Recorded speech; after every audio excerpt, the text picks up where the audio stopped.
first. He's done it again, man. Nobody in college basketball has won more games since 2018 than Kelvin Sampson and his Houston Cougars. Nobody.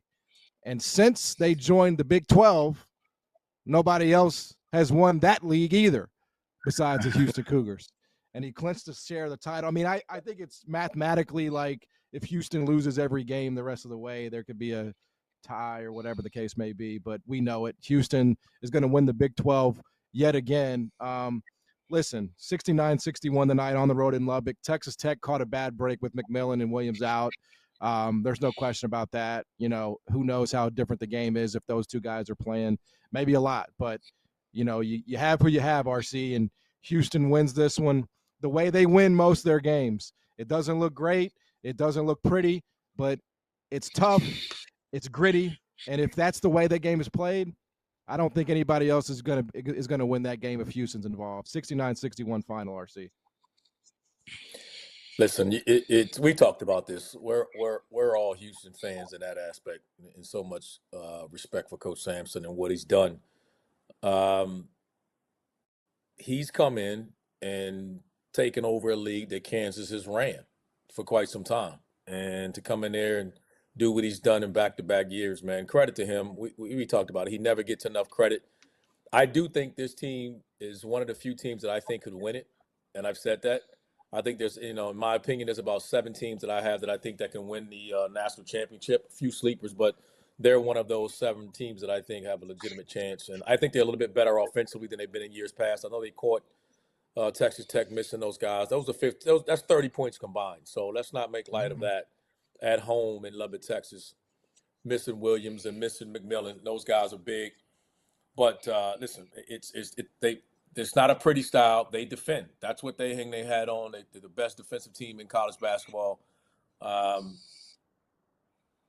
think it's going to take you somebody to have an out-of-body experience in making shots to beat them. You're going to have to make shots that you usually don't make.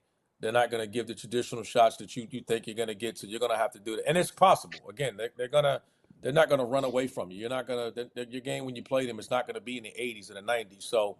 But if you can find somebody to step up and make shots, you can beat them. But they're going to be a tough out for anybody. You're not going to have your free-flowing ball movement style, whatever you're doing. You're going to have to always say it's like playing A&M, bro. You're going to have to go in the deep end and swim. You got to go out there with the Sharks and swim and get your ass back to shore. It ain't going to be pretty. So that's just the way they play. Credit to those guys for doing it. And I say this, man.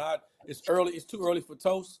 But we got to give Uzan a ton of credit, man. That guy came in there, they crushed him, talked about how soft he was, what they lost so much and shed and what he brought to the program and what he meant to him. And he's elevated his game, man. It's not just tonight. He's just gotten better and better and better. And I think he's obviously one of the reasons why we're also so high on those guys. He hit the decisive 3 in the game there to put it to 6 when it was 62-59. And it felt like, oh man, like, Texas Tech is going to do this. That's probably part of the reason why Kelvin is so successful, John Henson. That man identifies point guards better than anybody in America. Because RC is right. Milos Uzan was a guy who everybody was skeptical of.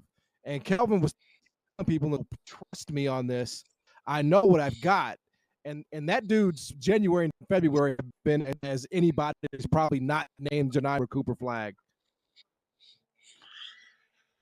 Yeah, I mean, and also, I mean, we don't talk about this a lot. Him being able to retain his guys, like, we don't discuss that, but that's part of the game, right? Like, you've got to retain your guys through the portal, negotiations, however you want to call it.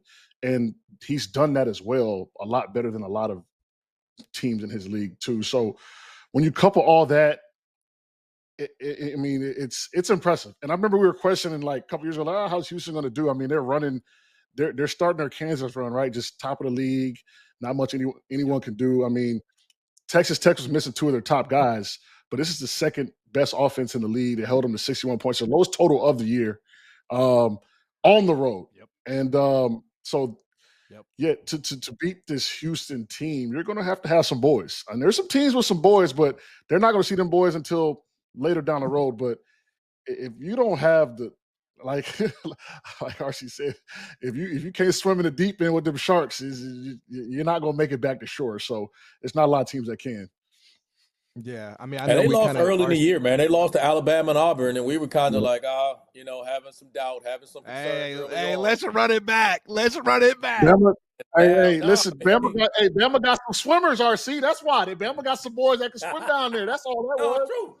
That's true. Yeah. That's true. I mean, yeah, no, I mean, but Uzan was not playing this way. No, not like he's in playing those now. games. No. You know, But so Alabama's the type of team with multiple handlers and sure. shot makers that could give anybody trouble. Again, we're talking about another team that could win a national championship too. So losing to Auburn, question. losing to Alabama, those are the teams that in their group that I think of potentially winning the Natty. And giving credit, man. Sampson is he's that dude. And I tell you what, all this talk about Indiana, boy, for what he got fired for, it's like laughable now. Like it's not even a crime anymore. You know what I mean? It's just. And it's time for Houston to make some noise too, though. It's time for Houston to make some noise, right? We kind of been like, it's time for them to get there, right? And really have a chance, right? It's time for them to get there this year. They've been in the mix for so long. It's time for them to kind of turn that corner with Roberts. I mean, they got two guys on the team that's started over 135 games or something. So experience matters, and this could be the team to maybe turn that corner, get them to a Final Four, and maybe be on that floor when it's all said and done. If any year, this might be the year. They just had such brutal breaks, right, with the injuries. Yeah. Sasser a couple of years back. Shed, I mean, I think they're in the national championship game if Jamal Shed doesn't go. That's just kind of where I'm at with it. But last point on Houston, I think people forget, fellas, like just how bad a shape that program was in when they hired him. Way back when, 11 years ago. I mean, the only thing they had was like the relics of five playing the gym. They'd have nothing. Olajuwon ain't walked on that campus in Nope. like 40 years, bro. It's been a while. Nope.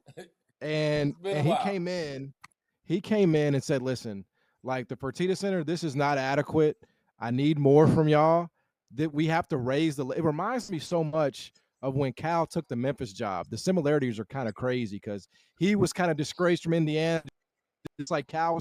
They both came over from, the NBA, and they just kind of renovated everything from the inside out. And now he's in that run where he's going to the second weekend and he's winning the conference. I mean, he's navigated. Look NIL. at you trying to find a way to slide Memphis in there. Look at I'm trying to slide. Look at you trying to. That's what it was. You want to talk? Hey, you want to talk about your Tigers, man? We was just down there. You want to talk about the Tigers? Hey, change the rundown. We're gonna do Memphis Tigers. Go. All right, go start. Tigers, man.